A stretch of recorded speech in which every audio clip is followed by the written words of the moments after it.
Good morning. Pleasure to be with you.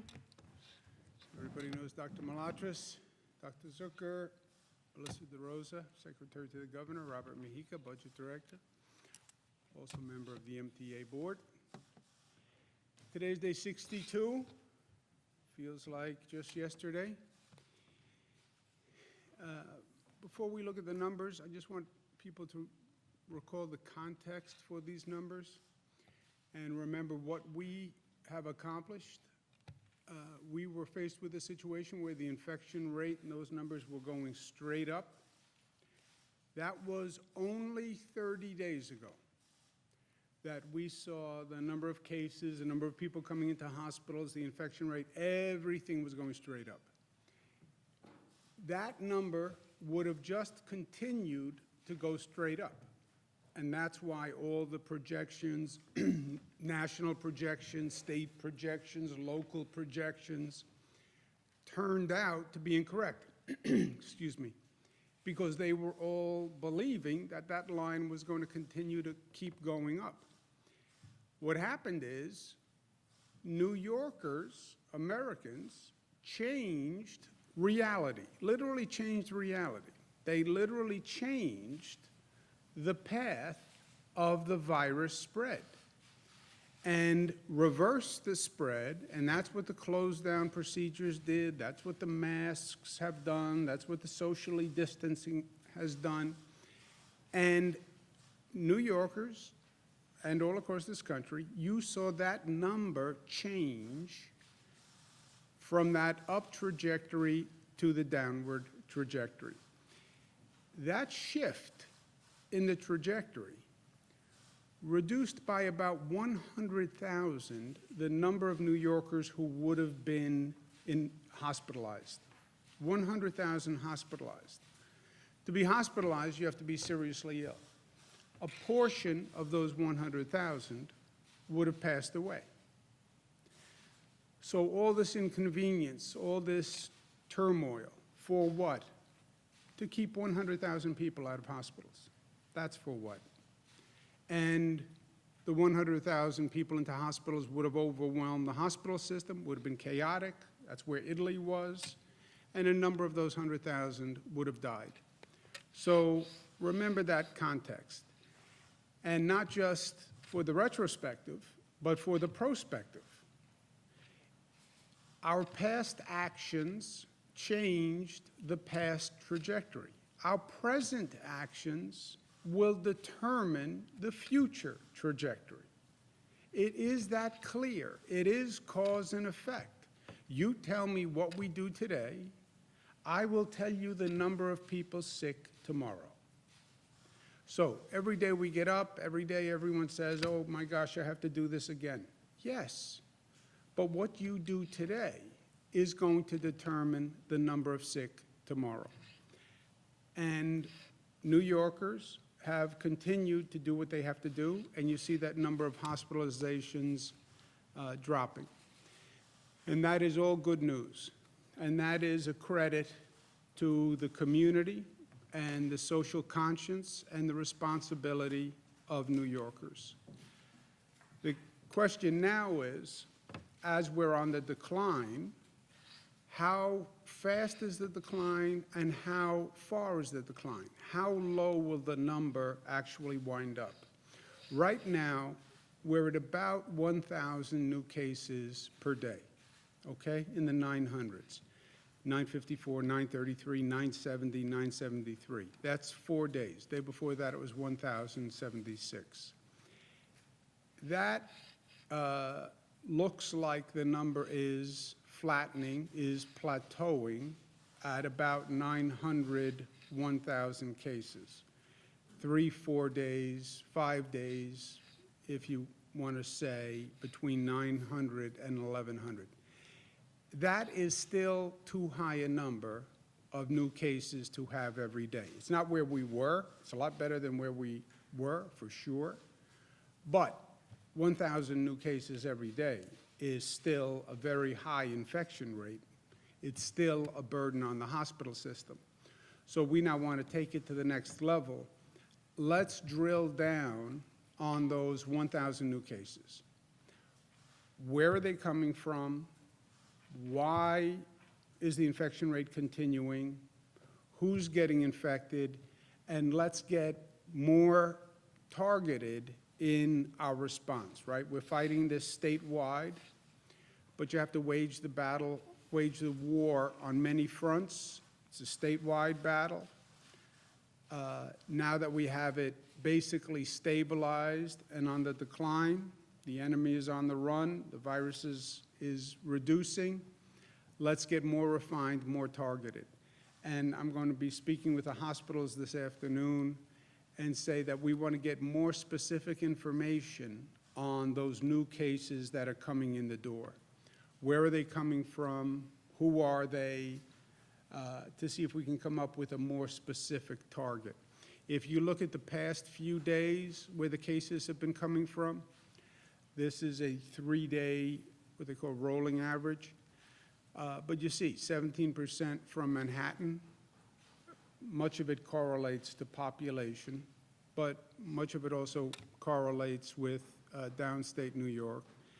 17% Manhattan, 17% Kings, 12% Bronx, 11% Queens, but then 10% Nassau, 7% Westchester, Suffolk. So it's a downstate region, and then upstate, it's Erie County. So gives you a snapshot of where the cases are coming from, but we need more specific information to have a specific battle plan. Literally, where do the new cases come from? Are they essential workers? Are they people who are staying home and getting infected by a family member? Or are they essential workers who are still traveling and possibly getting infected at work? Where do they work? How do they commute? Is this a question of getting infected on public transportation? We just announced new subway buses, Long Island Railroad, Metro North, protocols. Where in the state are these people who are being transferred from a nursing home? What's their sex? What's their age? What's their previous health status? What are the demographics? Let's get more specific information from the hospitals to see if we can come up with a strategy that is more tailored to the reduction of these 1,000 cases per day. The number of deaths, 289, lower than it has been, but still tragic and terrible. And all the good numbers, all the good news, for me, every day, this number just wipes that all away. We announced a statewide policy for our schools. We did it last March 18th. We said that we were going to close schools all across the state, K-12 and higher education schools. We waived what was called the 180-day requirement, which was a state regulation that schools had to have 180 days of teaching. Schools then transferred to distance learning programs, meal delivery services, child care options for essential workers. That has actually worked out well, not perfectly. We had to do it in a rush, but there are lessons that we can learn here that could change teaching going forward and teaching in these types of situations going forward. But it did work. It basically functioned well, and teachers did a phenomenal job stepping up to do this. It was a hardship on everyone, but we made the best of the situation. Colleges and universities were also moved to distance learning. Campuses were closed unless a student really needed housing on the campus. Schools, obviously, by definition, have higher density. They have transportation issues, kids who are getting on a bus. We didn't have the protective measures to put in place. You have 700 public school districts, 4,800 schools in this state. Then you have 1,800 private schools, 89 SUNY and CUNY campuses, 100 private colleges, and total is 4.2 million students. So the decisions on the education system are obviously critically important. We must protect our children. Every parent, every citizen feels that. We must protect our students, we have to protect our educators, and given the circumstances that we're in and the precautions that would have to be put in place to come up with a plan to reopen schools with all those new protocols. How do you operate a school that's socially distanced, with masks, without gatherings, with a public transportation system that has a lower number of students on it? How would you get that plan up and running? We don't think it's possible to do that in a way that would keep our children and students and educators safe. So we're going to have the schools remain closed for the rest of the year. We're going to continue the distance learning programs. Schools have asked about summer school and whether we'll have attendance in schools for summer school. That decision will be made by the end of this month. Again, nobody can predict what the situation is going to be 3-4 weeks from now. So we're trying to stage decisions at intervals that give us the information, but also enough time for people to make the preparations they need to make.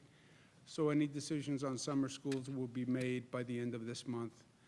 But in the meantime, meal programs will continue. The child care services for essential workers will continue. And then we want schools to start now developing a plan to reopen. And the plan has to have protocols in place that incorporate everything that we are now doing in society and everything that we learned. We're going to be asking businesses to come up with plans that safeguard workers. When they reopen, we need schools to come up with plans also that bring those precautions into the schoolroom. And that's for schools, that's also for colleges, and the state will approve those plans. Related issue that we need to discuss and we need to pay attention to, this COVID crisis has caused significant disruption and many unintended consequences and ancillary issues that have developed. And one of them is when you have people who are put in this situation immediately with no notice, it has caused serious mental health issues. You have anxiety, depression, insomnia, loneliness, that feeling of isolation. We're seeing the use of drugs go up. We're seeing the use of alcohol consumption go up. This is a chronic problem. If you're feeling these issues, you're not alone. As a matter of fact, half of all Americans have said that their mental health has been negatively impacted. Don't underestimate the stress of this situation. And it happens on a lot of levels. 3 out of 4 say that their sleep has been affected. You don't know where your next paycheck is coming from. You don't know if your job is going to exist. You're at work one day, the next day they say everything's closed, stay in the house. You're in that house in a confined situation, or you're in an apartment in a confined situation, you can't get out. It's difficult. For emotional support, we have a hotline that is set up. People shouldn't be shy in any way or have any second thoughts about calling for help. It is a pervasive problem, and people should make the call and get the help if they need the help. We also see, in line with what we're talking about, a dramatic increase in the incidence of domestic violence. There was a 15% increase in March, a 30% increase in April. March is when this started, 15%, April, 30%. That is a frightening rate and level of increase. Again, New Yorkers in need, we have a domestic violence helpline, 844-997-2121. You can call, just discuss the issue. You don't have to give your identity. You don't have to say where you live. But people who need help should reach out. There is no shame in reaching out and saying, I need help. This is a national epidemic. It's a statewide epidemic. Ask for help, and we're here to help. We're especially concerned about these issues for frontline workers. I mean, just think about what the frontline workers are going through. Think about what the healthcare workers are going through.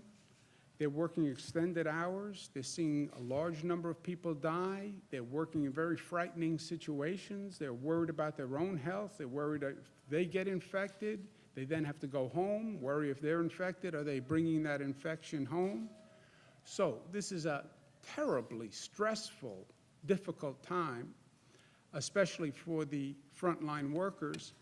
And we want them to know that we not only appreciate what they're doing, but we're there to support them, right? Saying thank you is nice. Acting in gratitude is even nicer. So we have a special emotional support hotline for our essential workers. And we're also going to direct all insurers to waive any cost-sharing copay deductibles for mental health services for essential workers, which means the mental health services will be free for frontline workers. And they'll be at no cost. And too many people, too many families have said to me, well, you know, I would go for services, but I don't want to pay the cost. I can't afford it. I don't want to take that money from my family. That's gone.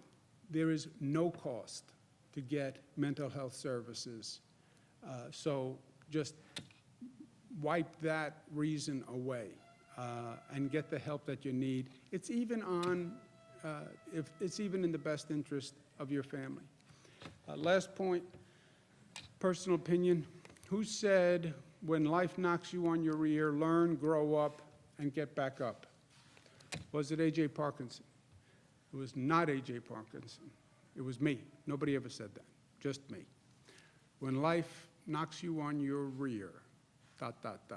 learn, grow, and get back up. This has been a very difficult situation for everyone.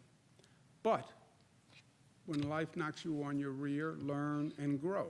And we will collectively learn and grow. We're going to learn many difficult lessons from this situation. We're going to learn about public health threats that we never saw before, we never heard of, we never really anticipated, we never actualized. Everyone talked about global pandemics and that possibility, but you know what, until it happens, people don't really get it.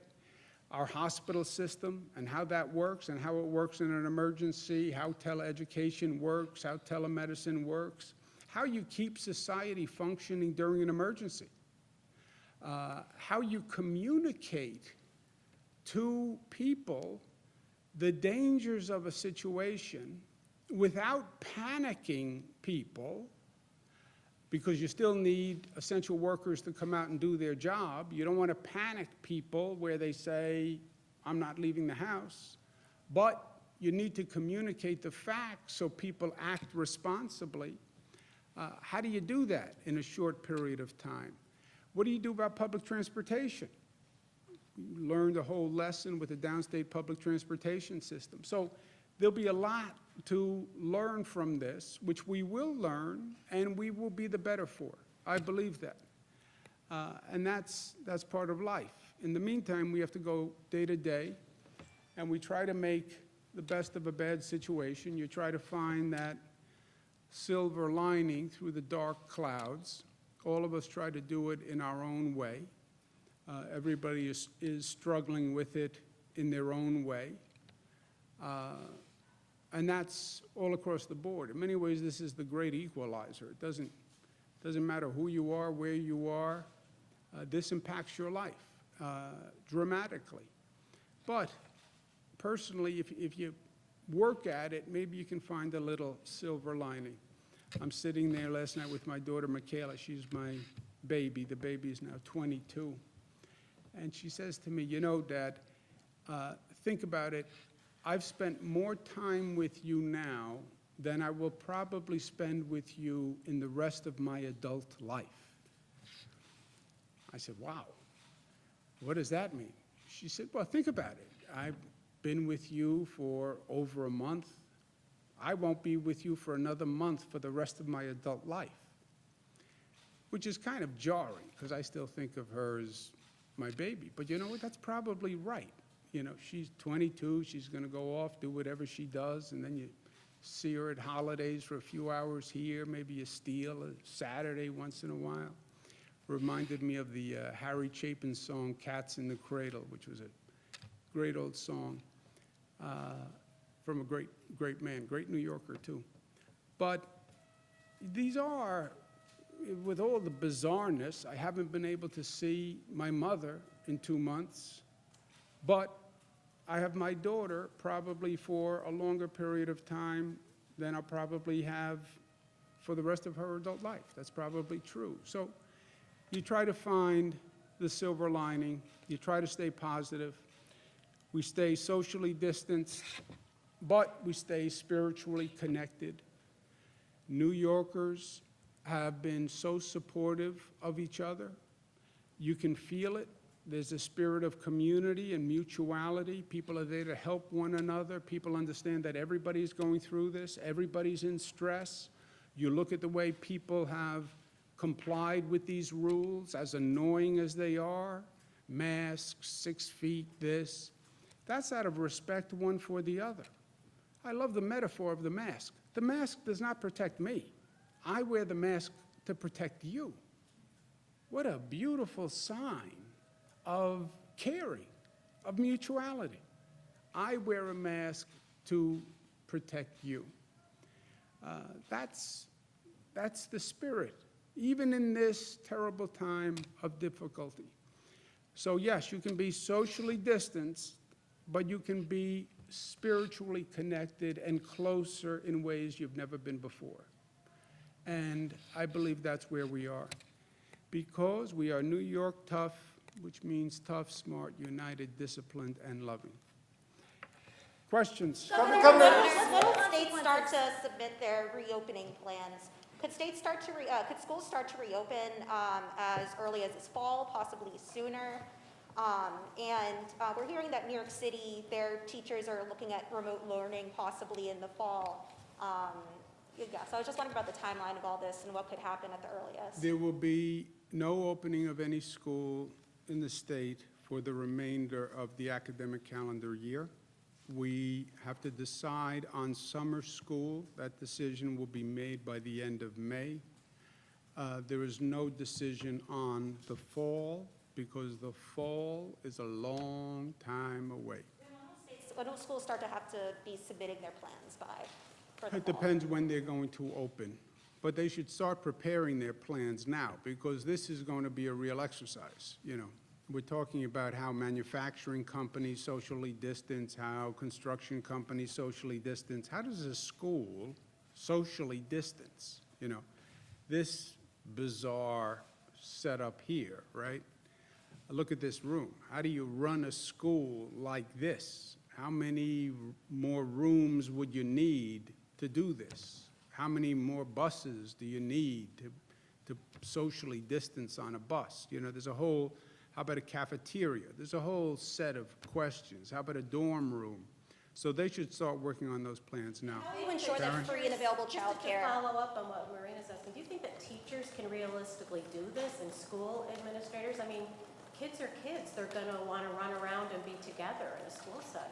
Well, look, that is a very good question, Karen, and that's what we, you know, talking to people all across the state, educators all across the state, you can come up with a plan, which is, by the way, very hard, right? They talk about spatial requirements. If you did this, if you required this in a classroom, how many more classrooms would you need in a building, right?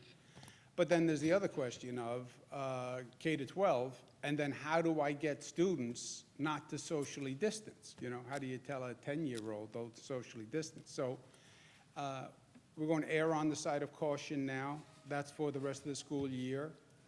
Summer school, you would need to see, in my opinion, a drop in the, or stabilization of the infection rate for a period of time, because kids are going to be kids. I think you're right. At the same time, the schools are going to lose money. You guys are already talking about cuts. I mean, how are they going to manage all this? If they would, need more classrooms. They don't even have the money for Well, that that's right right. now. Well, you couldn't get to more classrooms anyway, right? You couldn't build more classrooms in a way that would have any difference for summer school or for the fall. And money is going to be tight depending on what Washington does. And they're doing remote learning. The fiscal consequences are going to be mixed because of this period. Some ways they save money, some ways it costs money. Governor, sorry to harp on this, but do you anticipate a decision on pause this week again in terms of businesses? May 15th is the decision on pause. So will you announce it prior to that, or? We'll announce it prior to May 15th. And also, just to follow up, it's been 2 months since the first case was reported. You spoke today of what we have accomplished. And yet there's 18,000 people dead at least, over 300,000 people sick. How would you evaluate your performance during this crisis? Tried my best. On the regional reopening, you said that Connecticut, New York, and New Jersey should try to coordinate. The Connecticut governor announced that as of May 20th, some restaurants can open their outdoor areas, museums and zoos can open outdoor areas. Should New Yorkers expect that to happen here as well? Well, we're aware of what New Jersey's doing, what Connecticut's doing. We're trying to coordinate with those states. I've said from day one, you will not have uniform policies across all the states, but knowing what other states are going to do, because a state can have a significant effect on a neighboring state, knowing what they do is helpful. And then at the appropriate time, we'll make those decisions. The decisions around summer activities are very difficult. You want to look at the tension. You want to get people out of their homes, give them something to do, but you want to keep the infection rate down. You have these mental health issues, you have domestic violence issues, you have a lot going on, so you do want a relief valve, right? It's going to get hot in the summer, hopefully. And you want to have a level of activity. You don't want to overwhelm a neighboring state by keeping everything closed, but you don't want to have high density and violation of social distancing. So that's what we're trying to work through for the summer activities. We have a little more time, and we're talking about that now. Jesse, to go back to your question for a second. I can tell you this. New Yorkers did an extraordinary job and reduced the rate of hospitalizations by about 100,000 and saved thousands of lives. So kudos to New Yorkers. What's the geriatric center? It was they had around 100 suspected coronavirus deaths, but the state only had around 13 on hand. They had bodies outside in storage containers. Is there going to be an investigation into the Isabella Geriatric Center, and is there a way that there can be more investigation into some of these coronavirus suspected deaths? Well, we have the joint effort between the Attorney General and the Department of Health that is going to investigate systemically how nursing homes handled this situation, and specifically individual problem areas that we've seen in nursing homes. So that will certainly be part of the Attorney General and the Department of Health investigation. Will there be an investigation into that specific nursing home? Do you know the facts? Well, we have 613 nursing homes, and we investigate anything that comes up. If there's a concern, we will go in there, find out, and report back. How many deaths are going into hospitals? Is there a way to connect those from hospitals? I mean, some of these deaths are saying are in hospitals, but they're actually from nursing homes. Is there going to be more of a, I guess, uniform way of reporting these deaths?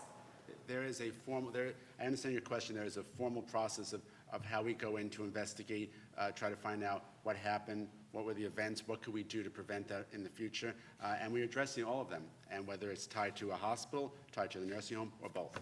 And just so you're clear on the facts now, what we're doing, we report hospital deaths and nursing home deaths separately. That's on the slide every day.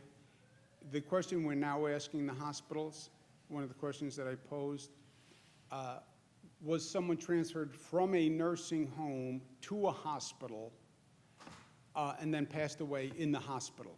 And we want to know that. That's your question, and that is a good question, and we're going to be asking that today. And when I get on the phone with the hospitals, I'm going to ask them just that question. But on that specific, but on that The specific importance of home. protecting essential workers, you're disinfecting subway cars and buses in New York City. We're hearing from essential workers in grocery stores who tell us they're overwhelmed by people who are rushing to the store, who are not wearing masks, who are not practicing social distancing.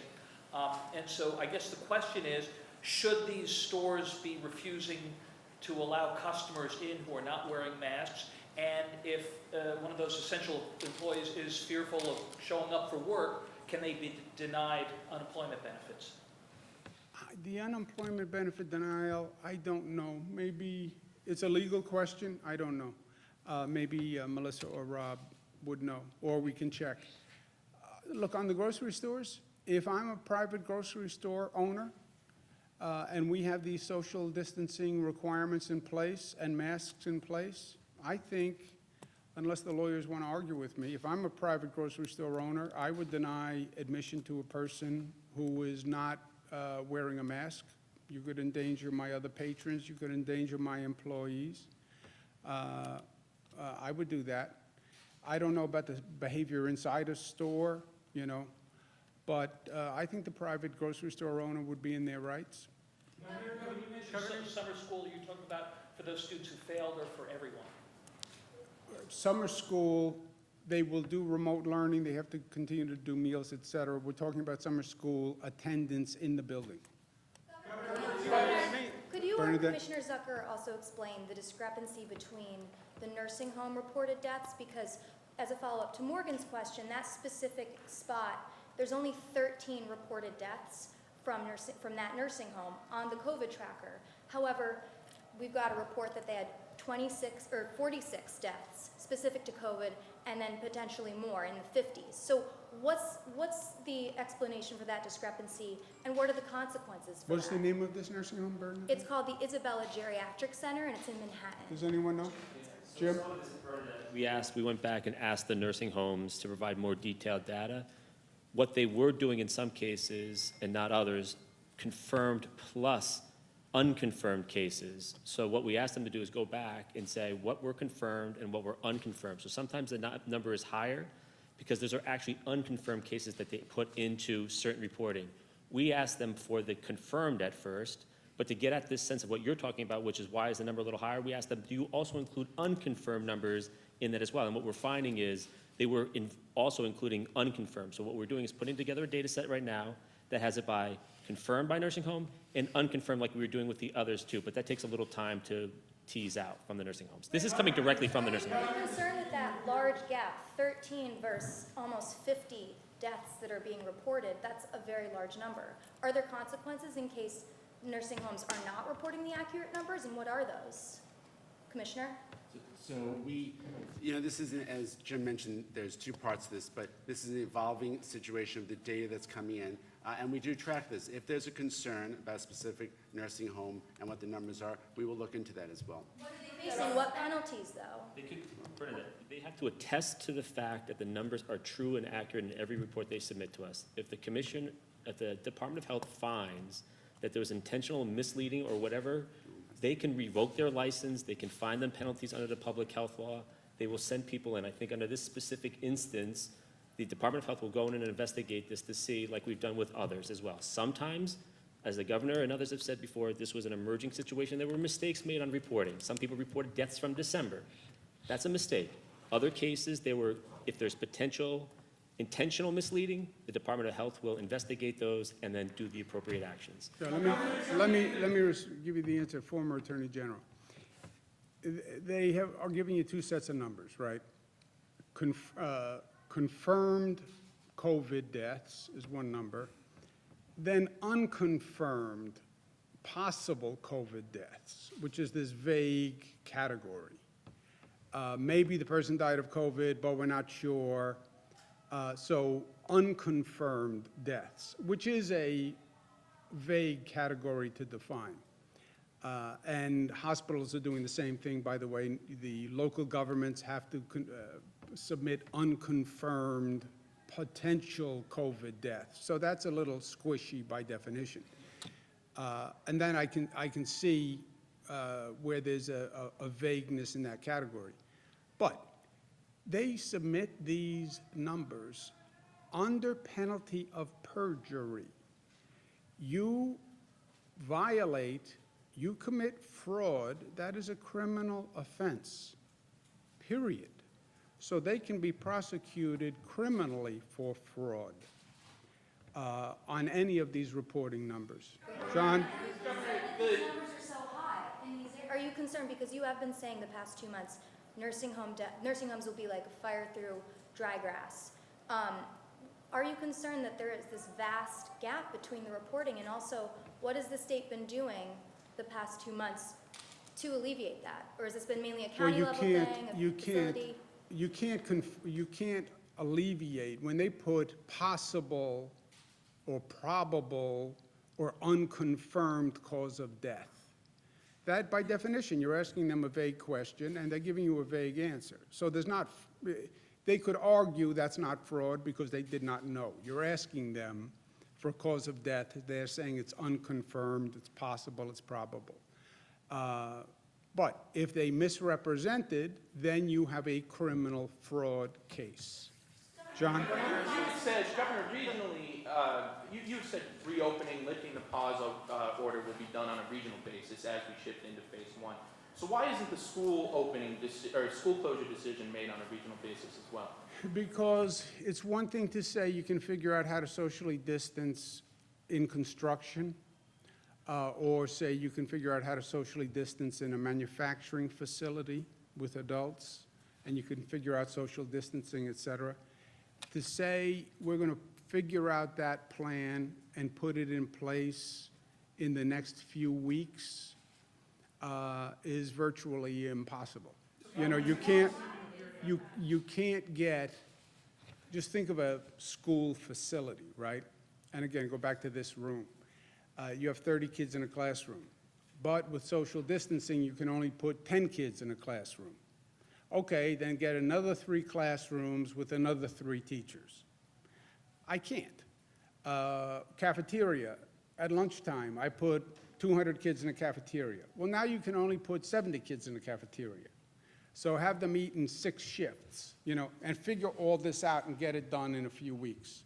And make sure you don't make a mistake, because we're talking about children and we're talking about them getting infected and bringing either getting sick themselves or bringing it home. So the stakes are high. You had said in the past, though, that you can't get to a full phase 2 of the reopening unless you have schools open from a child care standpoint. Does that mean that we won't get to a full phase 2 in any area of the state by the end of the academic year?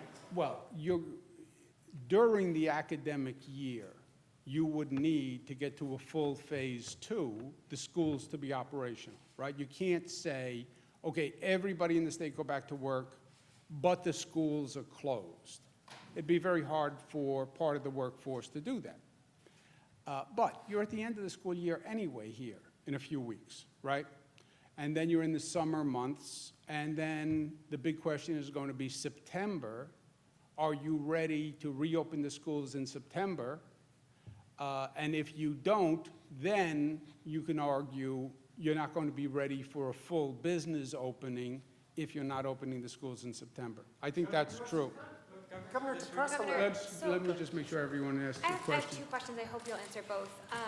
First off, I mean, there's a huge protest. This time, there's 2 protests going on outside. I know you can hear this time because I can hear in here. So I went and talked to them. I wanted to know what was going on. One is Reopen New York State, who you've already heard from. The other is Citizen Action New York, and they are asking you to cancel rent. I asked the organizer how it would be funded, and she suggested that you tax billionaires. Is this idea feasible, and what is your response to that group of protesters that are lying down Washington? Yeah, look, you have protesters in front of this building on a continuing basis. You think these are protesters. You know, there's several dozen. You come when we're doing a controversial bill, we have hundreds of protesters all filling the entire building. It's like the building vibrates with the chants. And that's, in some ways, great. That's democracy. People have an opinion. Last week, you asked about the protesters who wanted everything open.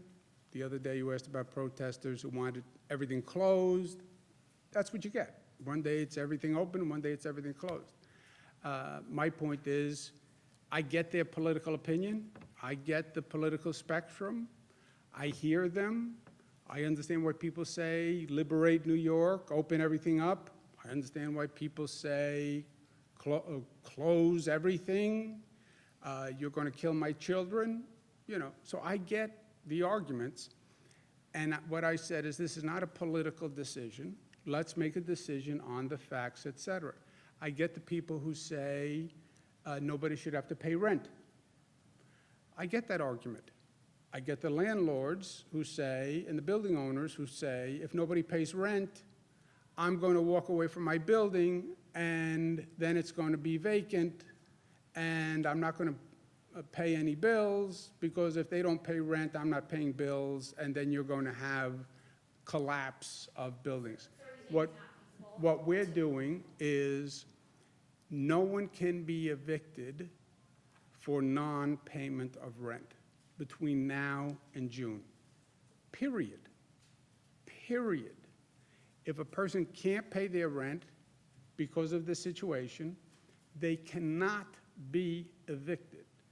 That is the law till June. That law is in effect till June.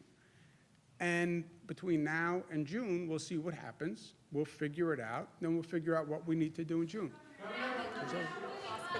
Last one. Go Now ahead. that hospitals have to report to the state where people are coming from when they're sick with COVID, their addresses, occupation, we're now 2 months into this outbreak. Why didn't we require that sooner when we could have tracked it more, I guess, feasibly? We have some of the information, but this is now going to be an extraordinary, when I get on the phone with the hospitals, they're going to say this is an extraordinary reporting requirement, right? You had emergency rooms that were overwhelmed. You had administrators who were overwhelmed, working 24 hours a day. To get this level of granular detail on people who are walking in the door and get it to us on a nightly basis, this is going to be a significant administrative burden on them. Are they essential workers? There's no such thing as an essential worker before this. How do they commute? That's a question that I don't think has ever been asked of a patient before, you know. If you are an essential worker, where do you work? You know, these are not questions that the healthcare system ever asks. But since it's down to 1,000 new cases per day, I'm going to say to the hospitals, I understand it's a burden, but it's 1,000 people statewide. It's only several hundred in downstate New York. I understand the burden. The volume is a little lower. This is a little granular. It is more detailed than anything you've ever done. But it's important for us to get it now so we can come up with a more specific, targeted plan. Okay, guys, thank you very much. Thank you. Thank you. I'll see you tomorrow.